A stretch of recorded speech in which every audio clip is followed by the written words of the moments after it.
Ambassador Thomas Pickering, do you imagine this meeting between Trump and Putin will occur? Is it a good idea? Well, I think it's a good idea, Bonnie, despite the trenchant difficulties between us, and indeed the growing sense in the United States that Russia is a primary enemy.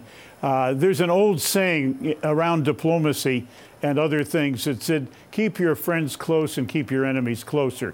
And there is some truth in that. And in many ways, the idea is that some conversations can begin to relieve some of the nasty points that have come up, perhaps move the process ahead. Strategic stability is particularly important because it has to do with the management of the nuclear deterrent. And both presidents, Putin and Trump, have spoken a little bit fast and loose over the last year about nuclear weapons and how they might be used and the fact that they might be used. And these kinds of things need tightening. There are serious differences between Russia and the United States over whether Russia is observing the Intermediate Nuclear Forces Treaty, whether the U.S. is observing in another area an additional international agreement on arms control. Those should be cleared up, and they should be cleared up right away, and it takes some time and some real focus and some real intentions.